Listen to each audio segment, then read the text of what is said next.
Ouais. Ok, j'ai lancé le recording, donc on peut y aller. Super.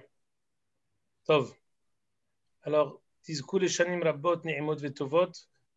J'espère que vous vous rappelez le dernier shiur que nous avons fait. On a fait comme dernier shiur un shiur qui était en rapport direct avec Aseret Yemet Teshuvah. On avait sauté au milieu du Sefer pour arriver à l'épisode de Naval à Carmélie, Avigail et David Amelech. On avait fait ça en session extraordinaire. Je voulais juste, comment dire, préciser qu'on a fait un petit minyan comme ça, et pour Kippour, et qu'à la Neila, on a répété, juste avant la Neila, on a répété ce Dvar Torah par rapport à Naval à Carmélie. Ouais, c'est Jérémy qui l'a répété, je précise. Bonsoir. Et Jérémy Kolakavod. Moi, j'ai fait une dracha une seconde avant la Neila. J'avais pensé le dire et j'ai oublié. Donc, bravo. Parce que c'est vrai que c'est quelque chose de probant de savoir quelqu'un qui était littéralement un homme mort. Et on a attendu 10 jours. Parce qu'il avait pu se faire une propre Tehiyat Ametim s'il avait fait Teshuvah. Voilà. D'où la force de la Teshuvah pendant Aseret Yemet Teshuvah et surtout à Neila Yom Kippur, Hazak Ubar Jérémy. Mais nous, on reprend maintenant. Là, on s'était arrêté, Birchoutrem. Alors, je vous dis, le shiur qu'on avait fait avant ce shiur sur Naval à Carmélie, c'était le shiur qui parlait de l'intégrité à toute épreuve de Shaoul Amelech. On avait ramené que Ben Shana Shaoul Bemolcho, là où justement Jérémy vient de s'arrêter. Ben Shana Shaoul Bemolcho, on avait ramené la Gemara dans Yoma, qui disait qu'il y a un Amora qui avait dit peut-être Ben Shana, comme un jeune garçon, comme un jeune bébé, mais l'ochlach bétit, qui marche à quatre pattes et qui naturellement est sale du parterre. Ce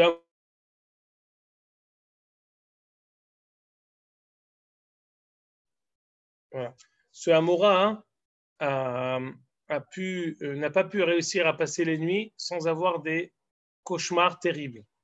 Jusqu'au moment où il a dit Ben Shana Shelo Ta'am Ta'am Het. Où Shaoul était tzaddik, il était comme un bébé de 1 an qui n'a pas goûté le goût de la faute. Et on n'a pas laissé tranquille ce Amora jusqu'au moment où il a dit Shaoul ben Kish Melech Israël. Tant qu'il ne lui restituait pas son titre de Melech Israël, attention, on est maintenant 1000 ans après. Et il a été Shaoul déchu. David Amelech a déjà pris la relève. Malgré tout, on attend de lui qu'il dise Shaoul Melech Israël. On avait ramené aussi le Rashi dans Moed Katan, d'après un Yalkut dans Sefer Teilim, qui disait que Shaoul était peut-être plus tzaddik que David. On avait ramené le Mizmor qui disait Shigayon le David Ashershar Adivrei Chush Ben Yemini. L'erreur de David qui avait cru que Shaoul n'était pas si tzaddik. Or, Shaoul était peut-être plus tzaddik que David. Donc tout ça, c'était pour expliquer la suprématie. On avait donné aussi d'autres particularités qui disaient que Shaoul a émergé naturellement du peuple, à l'inverse de David, qui a été cueilli par Shmuel, qui était un illustre inconnu jusqu'au moment où il a été cueilli par Shmuel, à tel point qu'on a cru que c'était ses autres frères qui devaient être rois avant que David soit finalement choisi. Shaoul, bien au contraire, il a émergé naturellement, il était beau, il était grand, il était anav au possible, il était nehba el akelim, mishechmo v'ma'ala gavoa mikol ha'am. Il a su faire la différence et s'imposer par lui-même. Donc tout ça, ce n'est qu'une introduction pour comprendre quelle va finalement être la raison pour laquelle Shaoul ne va pas perdurer. Ça, c'était justement l'introduction. Donc on a fait l'historique de ce qu'on a fait à la dernière rencontre, Naval à Carmélie. On a fait également le résumé de ce qu'on a fait à l'avant-dernière rencontre, ce qui nous remet dans le contexte, pour pouvoir maintenant reprendre notre chemin et lire Perek Yud Gimel Pasuk Aleph. Birchoutrem, je commence à lire. Ben Shana Shaoul Bemolcho Shte Shanim Alach Israël. Shaoul avait 1 an de règne alors qu'il avait régné 2 ans. D'ici la Gemara a rebondi et a dit décide, il a régné 1 an ou il a régné 2 ans au moment où tu me parles. Et là on voit tout de suite Rashi qui nous dit Amro Hazal Keben shana shelo ta'am ta'amhet, comme un jeune bébé qui n'a pas goûté le goût de la faute. C'est le Navi trouve juste de nous faire ça en introduction, justement avant de nous raconter la faute de Shaoul qui va lui coûter son titre. Alors on va commencer à lire. Vayibharlo Shaoul, Sheloshet Alafim Israël. Shaoul a choisi parmi Am Israël, 3000 personnes, 3000 guerriers. Ve'yoim Shaoul, qui était avec Shaoul, Alpaim, Bemichmash, Uvahar, Bethel. 2000 qui étaient avec lui, Ve'elef Yoim Yonatan. Tandis qu'il en avait 1000 qui étaient avec Jonathan, son fils. Shaoul s'était entouré d'une armée restreinte de 3000 guerriers. 2000 il l'avait pris sous sa tutelle et 1000 il avait donné à son général qui n'était autre que son fils Jonathan. Jonathan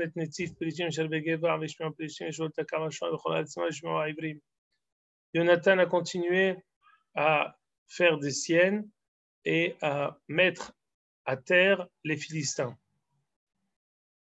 Les Philistins ont entendu, tandis que Shaoul sonnait avec le chauffard pour dire « Regardez quelle défaite nous affligeons aux Philistins. »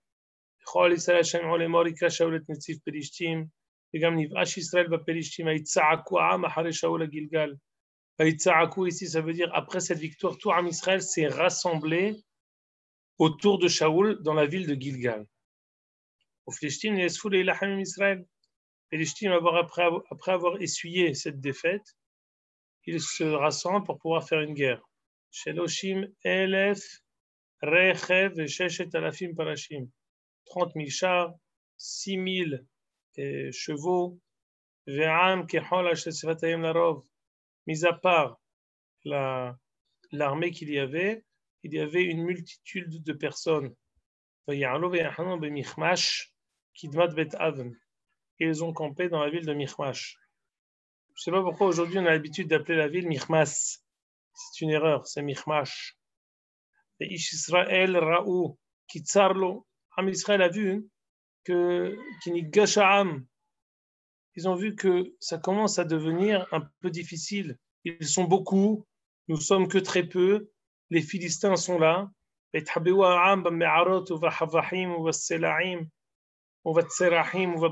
Israël a commencé à se cacher dans tous les recoins qui étaient possibles.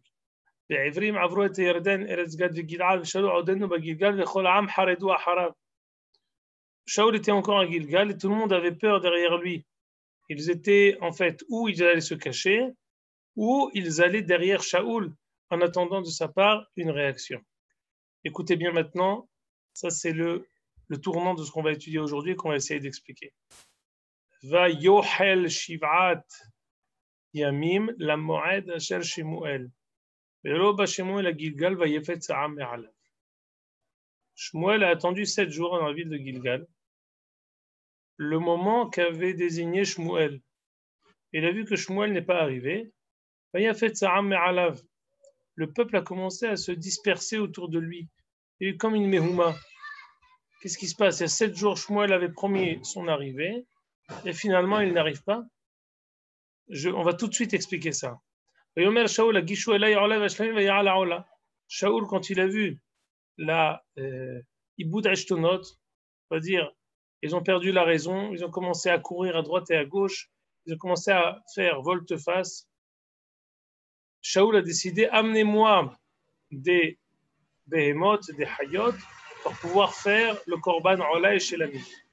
Après avoir terminé de faire l'holocauste, la ola, Shemuel arrive. Et Shaoul sort avec, en grande pompe pour aller recevoir Shemuel. Shemuel, mais Asita, qu'as-tu fait? Shaoul, Kiraiti qui n'a pas de saame alay. Écoute, j'ai vu que tu as tardé, j'ai vu que les Philistins sont autour de moi et que la guerre se presse, j'ai vu que le peuple n'était plus derrière moi, j'ai décidé de faire le korban. Alors j'ai demandé à Jérémie de reprendre un passouk dans Perek Yud.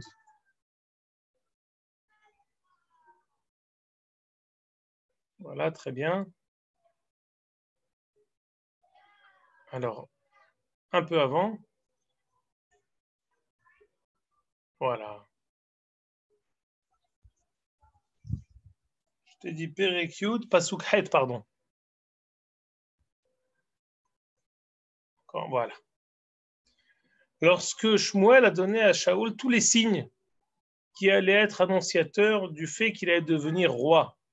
C'était des signes du ciel qu'on avait essayé d'expliquer sous différentes manières, par le biais du Abrabanel, du Al-Sheikh HaKadosh, comme quoi il allait rencontrer des Nevi'im, comme quoi il allait aller à Tzeltzah. C'était tout le shiur qu'on avait fait à propos de Kevurat Rachel et Yerushalayim. On avait parlé de Rachel. Shaoul, pour devenir roi, il avait besoin de mentionner son zéchout, qui était le fait qu'il était descendant de Béné Rachel, et tout ce qu'on avait expliqué sur Rachel Imenu. Shmuel lui dit une dernière chose. À Gilgal. Après tout ça, tu iras à Gilgal. Moi, je viendrai à ta rencontre à Gilgal. Les ha'alot olot. Izboah zivhei shlamim. Shiv'at yamim tohel ad bo'i elecha. Hoda'ti lecha et asher ta'aseh. Aïe, aïe, aïe. Voilà le seul commandement que Shmuel a donné à Shaoul. Tu iras à Gilgal. Tu attendras 7 jours. Là-bas, quand j'arriverai, tu feras Olot ou Shlamim. 7 jours, tu attendras jusqu'à ce que j'arrive, et après, je te dirai la suite des événements. Voilà, le seul tzivouï, le seul ordre que Shmuel a donné à Shaoul, et la seule chose qu'il lui a demandé, il n'a pas réussi à s'y tenir. Et on repart, Jérémie, Perek Yud Gimel.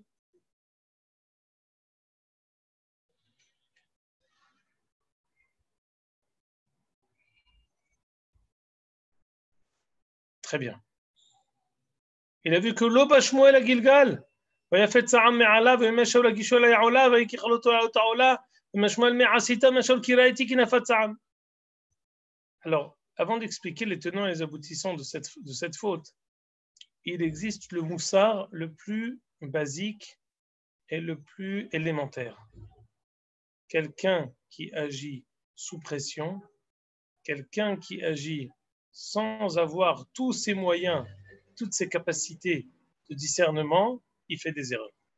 C'est comme ça. C'est un klal. Ça arrive même aux meilleurs, comme Shaoul, qui n'ont jamais fauté. La pression, le fait d'être l'espace d'un instant dissipé, on tombe. C'est ce qui est arrivé, comme ça explique le sabbat de Kelm. Et il rajoute le sabbat de Kelm quelque chose de très intéressant qui est directement en rapport avec la paracha de la semaine.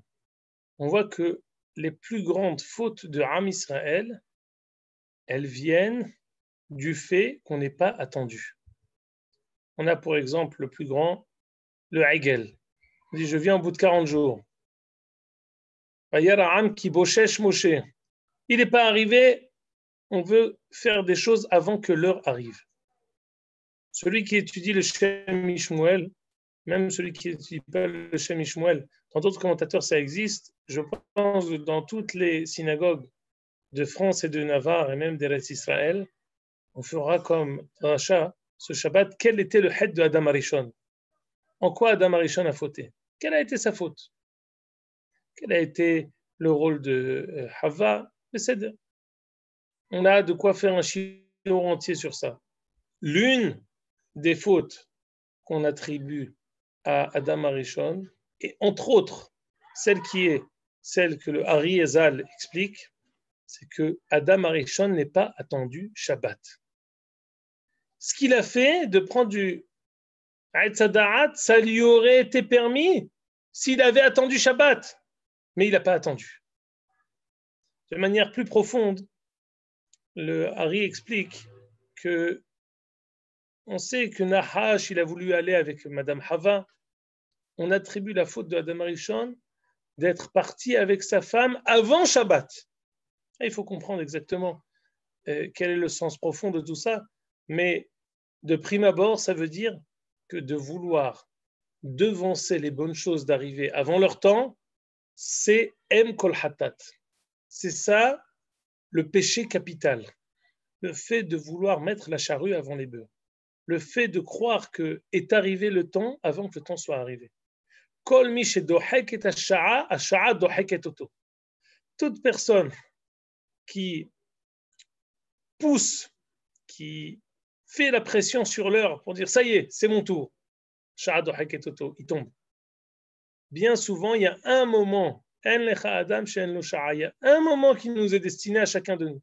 Le fait de vouloir devancer ce moment, c'est ça ce qui nous perd. Pour ça, il faut énormément de korouah, de patience, de emuna bashem, énormément de, on va dire, de répartie, parce qu'il a eu la pression. Vous voyez, même, je vais vous dire même quelque chose d'anodin. Il y a environ 10 ans, je priais chez le Shabbat avec le Rav Shlomo Amar et le Rishon LeZion, le Rav de Yerushalayim. Et je me rappelle, on est Shabbat Mevarchim ce Shabbat. Je devais faire Birkat HaChodesh. On a amené un calendrier pour savoir quel jour c'était exactement Rosh Chodesh, quel était le Moulad. Alors quand on me l'a amené, je commence à tourner les pages vite. Une fois, deux fois, trois fois, je ne trouve pas. Il m'a pris le calendrier, il m'a mis la main, sa main bien chaude et pénétrante sur ma main. Il m'a pris le calendrier, il m'a dit Motek. Tenireka, bimtinut. Il a tourné la page et il a trouvé tout de suite. Pourquoi? Parce que quand on cherche quelque chose comme ça, on ne trouve pas. Quand on cherche les choses d'une manière posée, on trouve tout de suite ce qu'on veut. Quand on agit, d'ailleurs vous verrez chacun qui fait une erreur, en général, la plus grande des excuses, qui est parfois la plus vraie, écoute, l'homme yushav bedarti. Je n'avais pas la tête sur les épaules, j'ai agi sans shikul da'at. C'est une erreur, ce n'est pas une excuse qui explique et qui pardonne tout, mais c'est bien souvent la raison de toutes les erreurs ou de beaucoup d'entre elles. Pour nous, c'était l'erreur de Adam Arishon, que ce soit pour le Etz Da'at, pour aller voir Madame Hava, pour Am Israël, le temps du Het HaEgel, c'est la même chose. Pour ici avec Shaoul, c'est ça ce qui va le perdre. Extraordinaire ce Moussa. C'est ça ce qui va le perdre. On va essayer de comprendre. Mis à part, on va bien sûr lui donner un autre sens, mais ce sens premier, il est vrai également, et il est très juste, et il est pour nous évident. J'ai pas compris la faute, Shimon, à part le fait de ne pas avoir attendu, en fait. D'accord. Shmuel lui a donné un ordre il y a quelques temps.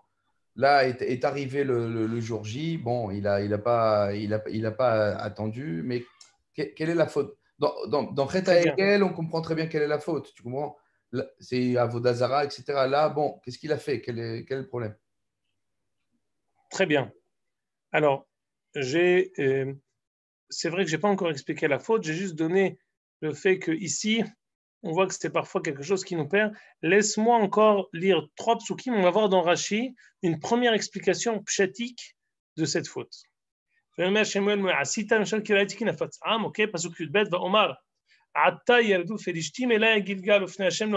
suis dit, les Philistins vont s'attaquer à moi, et moi je n'ai pas pu prier à Kadosh Baruch Hu avec des korbanot, va être à Pâques, je me suis dit, je me suis retenu, mais après finalement je me suis dit, bon, j'ai qu'à faire le korban, ce sera pour nous un bon présage et une tefila envers Kadosh Baruch Hu pour qu'on puisse gagner la guerre. Shmuel Shaoul niskalta. Shmuel dit à Shaoul, tu t'es trompé. Lo shamarta et mitzvat Hashem Elohecha asher tzivach. Tu n'as pas gardé, tu n'as pas observé le précepte que Kadosh Baruch Hu t'a ordonné. Sache, écoutez bien, on va reprendre ce passage plusieurs fois. Akadosh Baruch Hu avait préparé, avait prévu ta royauté à jamais. C'est étonnant, comment ça à jamais? C'est pas la tribu de David, c'est de Benjamin, comment? Akadosh Baruch Hu avait prévu pour toi que tu sois roi à jamais, toi et ta descendance, bizarre. Ve'ata mamlartecha lo takum. Maintenant que tu as fait cette erreur, tu ne perdureras pas. Et qu'Hachem Loïch Kilvavo, Akadosh Baruch Hu avait cherché, avait trouvé un homme qui était Ish Kilvavo, un homme comme il l'avait voulu. Et il t'avait nommé en tant que dirigeant sur son peuple, Kilo, Shamarta et Asher Tzivecha Hashem. et tu n'as pas écouté ce que Akadosh Baruch Hu t'a dit. Alors reviens à la page précédente, Jérémie. Rashi nous dit Ve'ata mamlachtecha lo takum, sheken amar Moshe baTorah. Pourquoi le couperet est tombé avec une violence inouïe? Parce que Moshe avait déjà dit dans la Torah Levilti sur mina mitzvah yamin usmol lema'an yarech yamim memto. Ha'imsar lo yarech yamim. Il est dit à propos du roi, Ulma'an sur mina mitzvah yamin usmol. Il faut qu'il ait un Sefer Torah toujours avec lui pour éviter de glisser et de faire aucun manquement sur la parole de Akadosh Baruch Hu. Et ma'an yarech yamim al mamlachto, pour qu'il puisse avoir une longue royauté. Ha'imsar, si jamais il a un manquement, lo yarech yamim. Immédiatement, il va être repoussé. Ve'im tomar, Rashi continue. Ve'im tomar. Lo al mitzvat navi ne'emar al mitzvat Torah. Attends, c'est différent. Je suis sûr que vous avez toute cette question sur le bout des lèvres. Mais ce n'est pas Akadosh Baruch Hu qui lui a ordonné là. C'est le Navi qui lui avait ordonné. Ari kvar ne'emar ve'lishmar kol divrei Torah azot zahakar le'tirum livavo le'birti sur ma mitzvah afilo me mitzvat navi. La Torah avait dit là-bas dans Parashat HaMelech une redondance. Cette redondance venait même inclure une mitzvah, un ordre qu'il recevrait du Navi. Ce manquement lui a coûté son règne. Donc, je répète, on a d'abord expliqué l'enjeu de la faute de Shaoul. On a ensuite expliqué par le biais de Rashi la raison de cette punition. Et maintenant, j'aimerais, avant d'expliquer, parce qu'il faut vraiment expliquer ça d'une manière un peu plus approfondie, mais en un mot, peut-être qu'on reprendra ça, on l'avait dit la dernière fois, pourquoi c'est quelque chose qui est significatif et qui est particulier à Shaoul. La réponse, pourquoi on va dire Shaoul, par une erreur, ça y est, on lui a coupé la tête. Mais qu'est-ce qu'il a fait, le pauvre? Ça, c'est vrai, on peut le comprendre. Pourquoi, dès qu'il a fait cette erreur, on lui a tout retiré? Alors, j'avais donné déjà cet élément de réponse la dernière fois, je vais continuer à vous le répéter d'une autre manière aujourd'hui. Shaoul était constamment mis à l'épreuve. Shaoul qui était Meshiach Hashem, qui a été choisi parce qu'il était irréprochable. Et je vais vous donner quelque chose qui va vraiment j'espère vous parler. C'est peut-être la réponse à la question de Jérémie. Vous verrez parfois, c'est la grande difficulté pour beaucoup de personnes de s'attacher et d'être méticuleux dans les mitzvot. C'est que parfois on a un élan de spiritualité extraordinaire et on a parfois l'impression que les détails de la halacha, les détails de l'accomplissement de la mitzvah nous limitent. Ces détails-là non seulement nous limitent, mais ils sont parfois réducteurs. Mais non, la tsimaon et Akadosh Baruch Hu, il est tellement grand, le fait de vouloir s'attacher à Akadosh Baruch Hu, lui prier, lui chanter, le servir, c'est tellement grand. Pourquoi c'est limité à des actes tellement réducteurs comme ce que Haz Veshalom, les Hachamim ont codifié pour chacune des mitzvot? Shaoul, justement, du fait de sa grandeur, il aurait tendance, si on a le mérite d'étudier aussi Sefer Melachim, on verra que c'était aussi la faute de Shlomo, tellement était-il grand qu'il avait peut-être tendance à être moins regardant sur le menu détail. Comme quelqu'un qui a la tête, il y a des gens qui sont rêveurs. Un qui est rêveur, on comprend, c'est un machal évident, ben, il est moins regardant sur les détails. Parce qu'il est rêveur, il a la tête dans les nuages, comme on dit. Alors imaginez-vous quelqu'un qui a la tête dans les nuages, pas parce qu'il est rêveur ou étourdi, il a la tête dans les nuages, parce que vraiment, Sulam Mutsav Artsav Eroshom Agia Shamaima. Je ne sais pas si vous connaissez ça. À la Yeshiva, c'est quelque chose de flagrant. Il y en a qui étudient la Emouna toute la journée. Ils étudient Emouna, Orot HaKodesh. Tu as l'impression, quand tu leur parles, je suis l'homme Mechoubar. Non seulement l'homme Mechoubar Elecha, Mais l'homme est choubar la karka. On a quelques Jérémy, oui. On a quelques avrechim à Givat Shmuel. Non, mais je dis ça aussi, les Tova. Vraiment, c'est des gens qui sont réouim les haracha. Mais c'est pas comme ça. Avodat Hashem, il faut quelqu'un qui soit mekurka, ce qu'on appelle en hébreu moderne. Il faut qu'il ait les pieds sur terre. S'il est merachef al pene hamaim, c'est ruach elokim merachefet al pene hamaim. Mais un homme, il ne doit pas être merachef al pene hamaim. Alors ici, quelqu'un qui est entièrement, je ne sais pas, j'allais vous dire, il y a des spécimens comme ça, que quand tu leur parles, tu as l'impression que c'est possible qu'au milieu de la tefila, je suis en train de regarder comme ça le ciel. Et quand tu lui parles de choses, il te parle de Knesset Israël, B'ma'amake Shamayim, B'shiv'a Reki'im, B'elyonim, B'atachtonim. Ou l'homme est choubar. Alors, vadaï que c'est un manquement, mais il faut qu'on soit d'abord conscient de l'enjeu. Parfois, quelqu'un, on va dire un prophète, quelqu'un qui soit avec des kavim klalim, quelque chose qui a une vision qui est tellement large, un regard tellement profond, il peut avoir il y a quand même ici ce qu'on appelle un conflit entre la possibilité d'être aussi haut et de réussir finalement à traduire tout ça dans les actes. La raison pour laquelle Shaoul est tombé, j'allais dire, sur un détail, c'est justement parce que c'est sur ça qu'il a été mis à l'épreuve. Sur ce détail. Tellement était-il grand que c'est sur ça qu'on l'a remis en cause. Sur la possibilité pour lui d'être médakdek dans les pratim. Je vous dis d'ores et déjà, même si on n'a pas encore étudié Sefer Melachim. Le Sefer Melachim, il commence avec David, qui avait pris comme femme Avishag, Uthilo Sochenet. Avishag, elle lui était interdite, parce qu'il avait déjà 18 femmes, et sans rentrer dans les détails de tous les tenants et les aboutissants de David avec Avishag, David n'a pas dérogé au halachot. Il était peut-être malade, il était peut-être même en danger, il n'a pas dérogé des halachot. Pourquoi le Sefer Melachim, il commence par David qui est sur son lit, David Zaken Baba Yamim Veichasu Babegadim Velo Yihamlo. Pourquoi c'est le début? Parce que le début du Sefer Melachim, c'est Shlomo. Le testament de David à Shlomo, c'est ne déroge pas aux règles. Elef Nashim Ayulo li Shlomo. Il a eu 1000 femmes, il est tombé. C'est dans ça qu'il est tombé. Shlomo, il a dit Ani Arbe Velo Asur. Moi, je vais réussir à avoir beaucoup de femmes, mais je ne vais pas glisser. C'est là que tu es tombé. C'est exactement la même chose.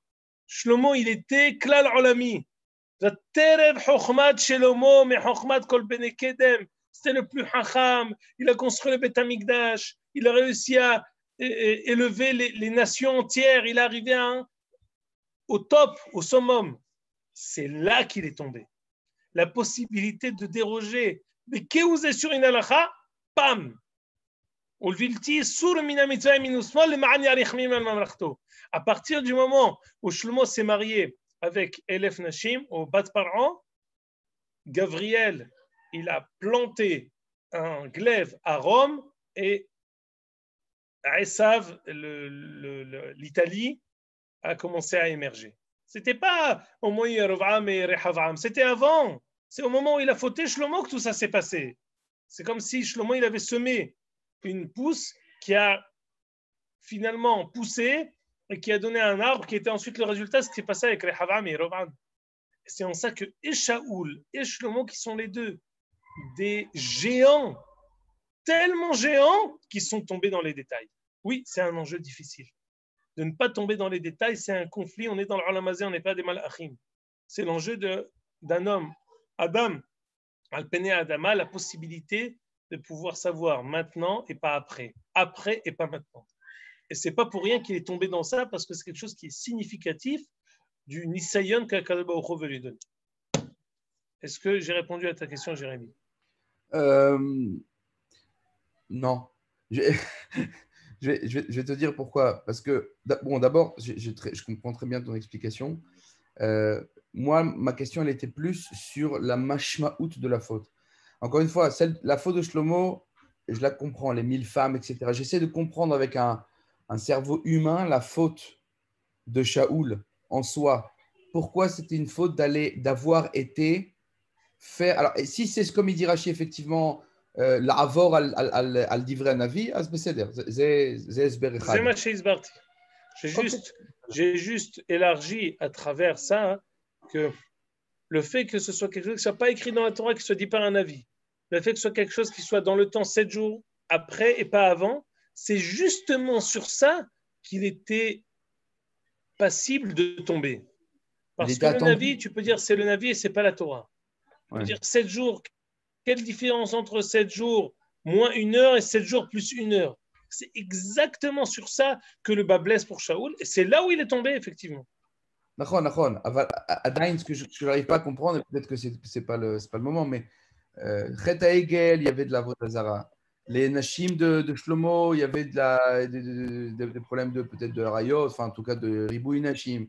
Voilà. Adam Arishon, bon, ça ressemble. Effectivement, Adam Arishon, c'était juste un tsivouille qu'on ne comprend pas peut-être. Mais en tout cas, c'était autant de Adam Arishon, c'est-à-dire que c'était. Bon, Rambam dit que tout ça, c'était quelque chose de très abstrait, etc. Là, ce que je n'arrive pas à comprendre, c'est la faute en soi intrinsèque de Shaoul lui-même, à part le fait qu'il n'ait pas écouté ce que le Navi lui disait. Non, voilà. Est-ce qu'il aurait dû les tiaches comme la paradouma, tu vois ce que je veux dire voilà.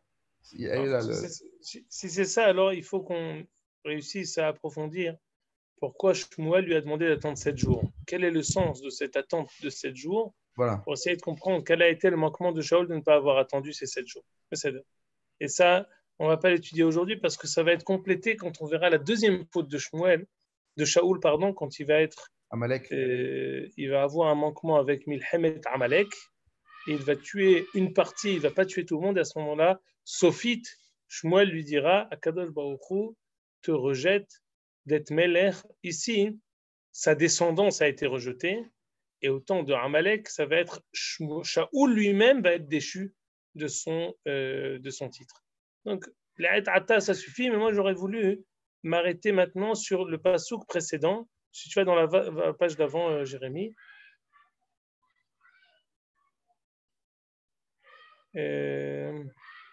Encore un en bas, page 99.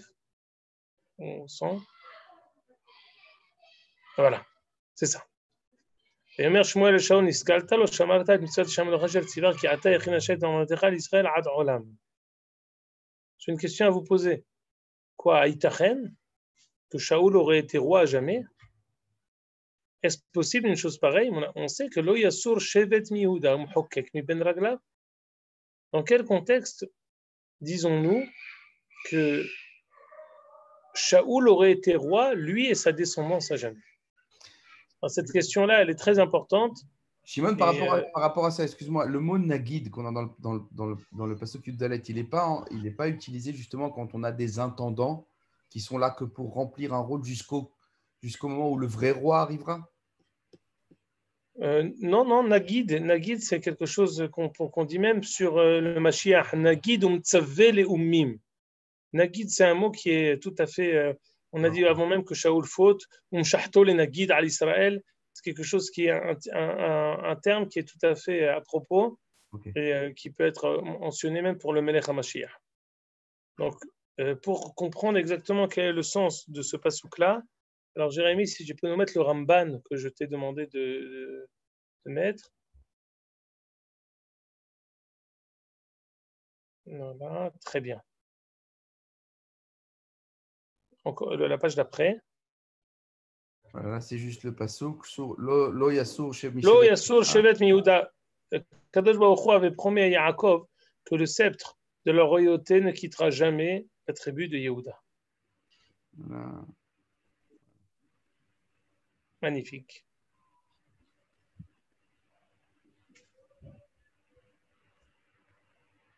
C'est un peu après. Tu l'as ou tu l'as pas un peu après? Encore un? Attention. Voilà.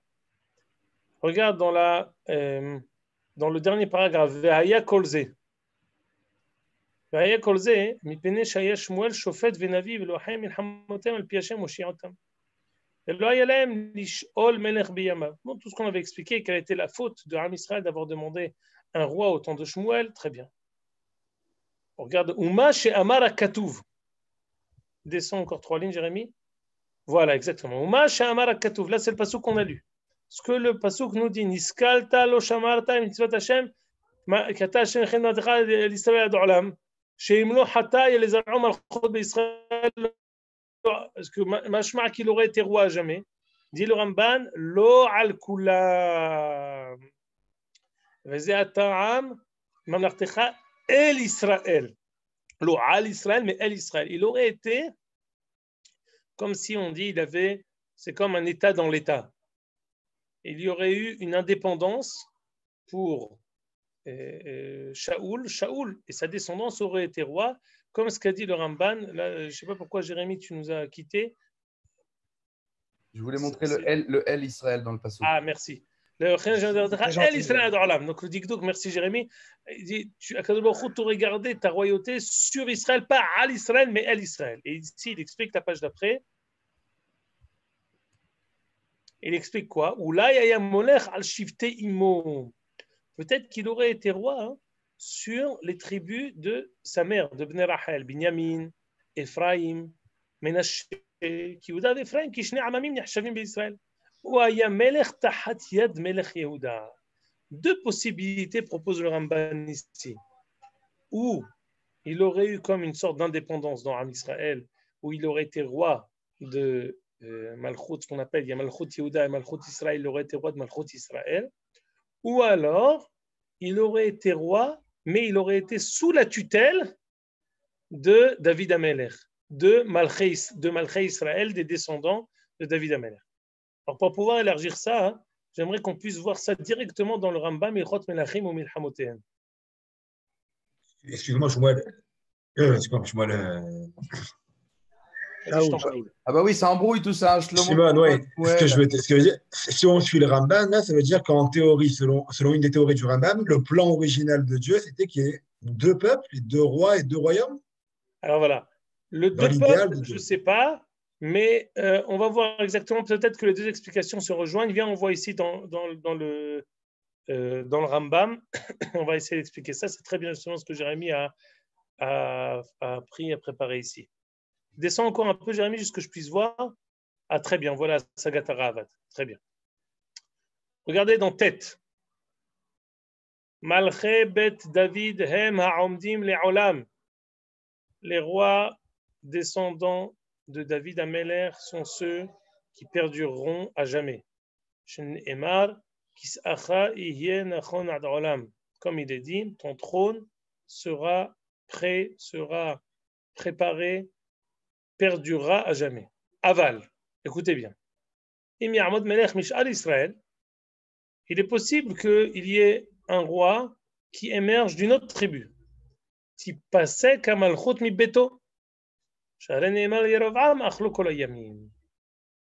qu'il y a un moment où Ahia Shiloni, il a oint un autre roi, un roi qui n'était pas descendant de la tribu de David. On sait que Shmuel a oint un roi qui n'est pas de la tribu de David, Shaoul. Oui, mais d'ores et déjà, le passouk nous a dit, le Yasol Shevet Miyuda, on sait que leur malchut ne continuera pas. C'est caché, mais passouk. Qu'est-ce qu'il fait le Rambam du passouk? Écoutez ce que dit le Ra'avad. Alors c'est un peu petit, mais c'est pas grave. C'est là, à Sagat Ra'avad, c'est juste à côté. Aval im ya'amod, descend Jérémie avec la souris, descend. Là, hop, regarde là, à Sagat Ra'avad, c'est juste à côté du tête. C'est à côté du Rambam. Dans le texte du Rambam, tu verras à Sagat Ra'avad. Voilà. Okay. Au-dessus là, voilà. Aval im ya'amod melech mishal Israël, tu passais comme Malchut. Amar Avraham. C'est Soter ma she'amar le ma'ala. Ça contredit ce qu'il a dit précédemment. Qu'est-ce qu'il a dit précédemment? Il a dit que quelqu'un à qui on a paskulo malchut osrara, a malchut ilo ulzaro aharav ad olam. Le Rambam même se contredit dans une halakha précédente où si on a donné à quelqu'un le sceptre du pouvoir, c'est quelque chose qu'il peut faire passer birusha, qu'il peut faire passer en héritage. Alors pourquoi il dit que ça passera pas en héritage à ses enfants? Et la vadai ken hu. Alors, Avad nous donne une nouvelle explication. Il ou Yerovam melech kasher, ou vanav kesherim. Si Yerovam était un roi qui était intègre et ses enfants également, lo haïta malchut poseket mizar'o. אבל הייתה שנייה למלכות בית דוד כגון קיסר ופלג קיסר. Le Ravad nous fait référence ici à une Gemara dans Perek Halek de Sanhedrin qui nous dit il peut y avoir un roi et un vice-roi. Alors vas-y Jérémy, ramène je t'ai demandé Shmuel Perek Kav Gimel. Je ne sais pas si tu as pu le prendre. Kav Gimel Pasuk Yud Zayin.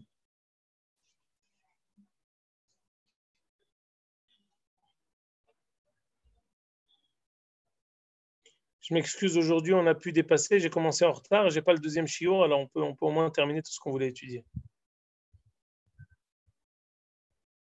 Encore un peu. Yomer Elav. Ah. Altira. Kilotim Tzahachayat Shaolavi. Écoutez bien. Jonathan dit à David, n'aie pas peur, mon cher ami. Lotim Tzahachayat Shaolavi. La main de mon père Shaoul ne te trouvera pas. Écoutez bien. Ve'ata timloch al Israël. Toi, David, tu seras le roi d'Israël. Ve'anochi ehye lecha le mishne. Yafé beyoter. L'idéal, c'est que David soit roi et qu'il ait en vice-roi Jonathan. Ça, c'est Ahavat David ve Jonathan. Deux rois qui s'aiment un amour extraordinaire, qui se respectent profondément, et David qui est à la tête, Shaoul son second.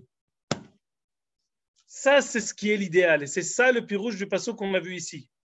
À savoir, qu'est-ce que ça veut dire que si tu n'avais pas fauté, tu aurais été roi à jamais? Tu aurais pu continuer, si Shaoul n'avait pas fauté, Jonathan aurait pu cohabiter avec David et être son vice-roi, et ils auraient pu cohabiter ensemble et être les dirigeants de Ram Israël. Ça aurait évité la scission peut-être en fait. Bevadai, exactement. Et ça, c'est la réponse que je voulais donner à Olivier.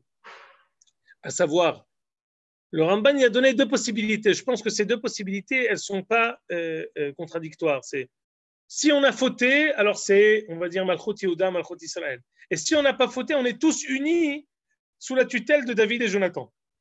Mais les paroles du Ramban, elles font référence. Pourquoi le Ramban lui-même, il a donné ces deux possibilités. Parce que c'est vrai, une fois à partir du moment où il y a eu le schisme, alors on était deux royautés comme deux peuples. Mais sinon, on aurait dû être un peuple avec une direction bicéphale. Deux rois, David et Jonathan. Maintenant, quel est le sens profond de ça? J'aimerais, Jérémy, je t'ai dit dans le mail, si on a le temps, ben on a le temps, on a 5 minutes, on va pouvoir le faire, je vous en prie. Si ce n'est Houli qu'on dépasse. Magnifique. Ah, tu m'as fait Kouf la Medvav. Mais moi, je t'ai dit page 136. Alors, attends, je vais te dire, Jérémy, c'est quel piska? J'ai le livre. Je vais te dire, c'est quel piska. Ne quitte pas. Désolé. C'est, Jérémy, c'est Brachot, Perekhe, piska la Medalef. Brachot, Perek Hey. Oui, Piska la Medalef. J'espère que ta chaise, elle tient bien. J'ai l'impression que tu vas tomber. On a tous cette impression.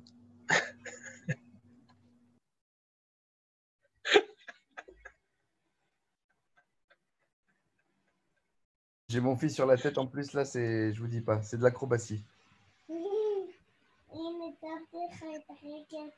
Voilà, bon, c'est ça, j'ai ça comme ça.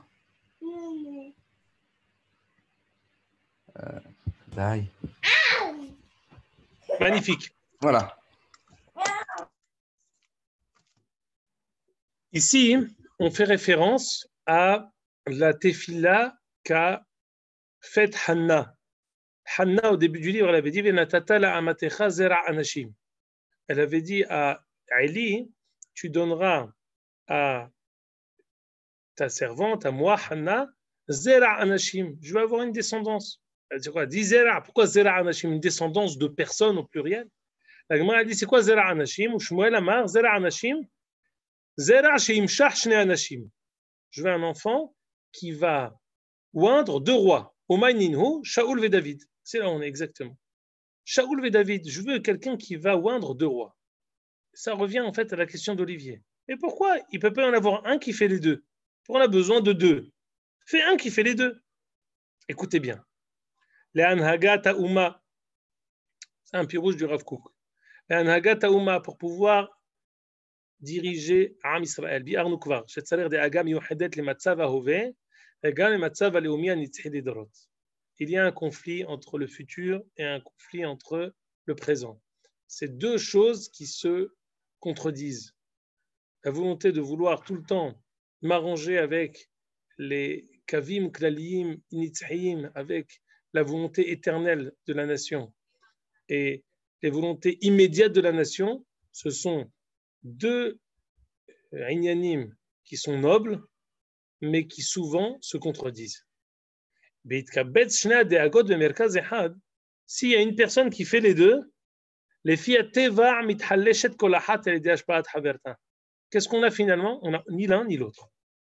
Quelqu'un qui veut être et gentil et méchant, eh ben, qu'est-ce qu'il est? Ben, c'est un yaourt. Il est ni l'un ni l'autre. Il arrive à rien faire.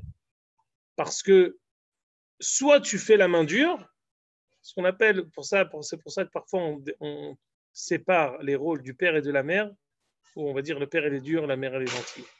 La mère elle est dure, le père il est gentil. Parfois les 2, et ils se donnent le relais. Ce qu'il y a besoin, tu ne peux pas être et le gentil et le méchant. C'est, on va dire, où est la main dure. Ça zémé valbel, ifchar. Tu vas être et gentil et méchant, mais tu n'arrives pas à avoir la possibilité de montrer une autorité. Quand tu veux faire les 2 en même temps, מתחלשת כל אחת על ידי השפעת חברתה, אבל הצד השלם, המאיר des choses, שכל אחד חזק בהשפעתו, כי אינו אין לו דבר חוץ מעניינו. Pour ça que c'est vrai dans tout. C'est pas moi qui vais vous apprendre ça, sûrement pas à Jérémie ou à vous tous. Chacun de vous, vous êtes parfois gabaï dans votre synagogue où il y avait des rôles dans vos entreprises. On peut pas, on nomme des personnes pour faire certaines choses. Le Rav, ça peut pas être celui qui fait taire les enfants. Le Rav, c'est pas celui qui a le rôle de. Il y a des choses où il faut distribuer, il faut partager. Il faut qu'il y ait une personne qui ait le sale boulot. Et c'est une personne qu'on n'aime pas parce qu'elle a le sale boulot. Et voilà. Et il y a une personne qu'on aime parce qu'elle distribue les bonbons. Et il y a une personne qui est là. C'est comme ça. On a besoin de pouvoir, pour qu'une personne puisse faire la chose de la meilleure manière, il faut qu'elle soit exclusive dans son rôle. Alors ici, il dit. Il faut qu'il soit exclusif. À ce moment-là, la situation du présent sera forte. C'est ici l'explication et la kavana de la Kadosh Baruch Hu de donner cette direction bicéphale. David et Shaoul, chacun qui est exclusif dans son rôle, chacun qui a sa casquette du futur, chacun qui a sa casquette du présent. D'où le fait que ce soit pas c'est la réponse à Olivier. C'est pas un manqué. Le fait qu'il faille faire cette chose-là de 2 manières. Et David et Jonathan, c'est une compréhension profonde de la Kadosh Baruch Hu, du Olam Hazeh, comment pouvoir le diriger de la meilleure manière. On a besoin parfois de partager les rôles pour pouvoir les accomplir et pour qu'ils puissent s'exprimer de la meilleure manière. Et les rôles, ils sont figés, c'est-à-dire qu'il y en a un qui est le gentil méchant, enfin entre guillemets gentil, entre guillemets méchant, ou c'est très bonne remarque de David. Des traits de caractère du Shevet, non? D'après ce que je comprends, Yehuda et Yosef. Alors, j'ai fait de manière délibérée, j'ai pas terminé de lire la Pisca. Pourquoi? Parce que, à mon sens, c'est peut-être une réponse, c'est peut-être la question de David. C'est une réponse à la raison pour laquelle j'ai pas voulu lire la fin de la Pisca. Ici, le Rav Kook dit, si je vous avais posé la question, qui c'est qui est pour le Hové, qui c'est qui est pour le Netzach? Qu'est-ce que vous auriez répondu? David pour le Hové et Shaoul pour le Netzach. Voilà, Hazak ou Baruch, tu es un très bon élève. Moi aussi. J'aurais dit Shaoul pour le Netzach. Shaoul, on ne peut pas, il faut l'arrêter, il faut que quelqu'un le descende à terre, il est dans le ciel. Et David, non, David, il est Lohemil Hamad, David, il avance, David. Le Rav Kook, il ne dit pas ça, regardez. Ben non, si vous avez fait la remarque, on va le lire. וזהו בקשה שתקלול כלשונו של שמואל שישפיע מרוחו בשלמות על מצב ההווה באופן שלם כאילו דבר אינו עם לאומיות הנצחית וזהו נודע ממשיחת שאול שהייתה מלכותו אינה משיחת ויחסה קימל מצב ההווה של ישראל שאול יהיה pour le présent אמנם מלכות דוד היא נצחית דוד מלך ישראל חי וקיים נמצא גם כן כוח השלמות בגמורה il dit que David il est נצח alors באמת il y a un מאמר du Rav Tzvi Levenberg qui est à Givat Shmuel dans un des kvatsim de Yeshivat Haraman où il explique que Shaoul il est pour le Netzach et David il est pour le Hové. Un peu différemment de ce qui est expliqué ici dans le Rav Kook, le Yesod reste le même, mais peut-être que ce qu'a dit David c'est un élément de réponse. À savoir, c'est vrai, c'est possible qu'en fin de compte, on va dire, la malchoute momentanée de Shaoul, elle se révèle finalement comme quelque chose qui est là pour le présent. C'est en fait une réaction à ce que Am Israël a demandé. Ça a été donné maintenant et avant David. Et David, lui, il est plus versé vers l'éternité. C'est lui qui va mettre au monde le Mashiach. Mais on va dire peut-être que dans la Hanhaga, Shaoul, ben, il est plus vers la Hanhaga du Netzach et David est plus vers la Hanhaga du Hové. De telle sorte que les Hanhagot, elles peuvent se changer et elles peuvent parfois être relayées et interchangées entre David et Shaoul. C'est pour ça que ta remarque est très bonne, David. Zéou. C'était ce que je voulais étudier aujourd'hui. Zak ou Baruch. Zak ou Baruch. Très profond, très Baruch Hashem. Merci beaucoup. Zak ou Baruch. À bientôt. J'espère qu'on va pouvoir étudier tout ce livre. On va continuer, on va avancer. C'est passionnant. Zak ou Baruch. On va commencer bientôt l'hiver. La semaine prochaine, on est encore avec l'heure d'été. Encore peut-être deux semaines, et après on va commencer, ça va être l'hiver. Je vous encourage fortement à continuer à aller à Atmid dans ce shiur. Il n'y a pas comme la Atmada. Quelqu'un qui est constant, il réussit. On a fait Yehoshua, on a fait Shoftim, on est à Shmuel, Perek Yud Gimel. Jérémie est constant, même malgré ses voyages en Inde. On tire les Hos Bekarnot HaMizbeach. Ça fait longtemps qu'il a pu voyager. Pardon? Ça fait longtemps qu'il a pu être en Inde. C'est dingue, Yehoshua, Shoftim. Écoute, ça fait 3 ans qu'on étudie bientôt. Ouais, c'est vrai. Et le secret de la réussite, Bevadaï dans la Torah, et c'est vrai aussi dans tout, c'est la constance. Donc vraiment, je vous encourage fortement à continuer à être constant. Pour l'instant, on va continuer ce qu'on appelle en mode Corona, ça va rester mercredi. Ben, Ezrat Hashem, je crois que ça convient à tout le monde. Si on veut avancer un peu ou reculer un peu ou après, il n'y a pas tellement de différence, c'est selon le petit bout. Je pense qu'il faut vraiment essayer. On est le premier shiur du début de l'hiver. On prend nos marques, même avec nos femmes, avec nos enfants, avec notre travail. Le mercredi soir, 8h30, 9h moins quart, comme ce que ça vous arrange. À mon avis, 8h30, c'est bien. Il faut qu'on soit prêt, qu'on étudie, qu'on sache que c'est un moment qui est immuable. Bezrat Hashem, on verra une grande bracha dans l'étude de Sefer Shmuel. Et on, pérec après pérec, passouk après passouk, on avance et on progresse. D'accord. Les amis. Merci Jérémy, merci tout le monde.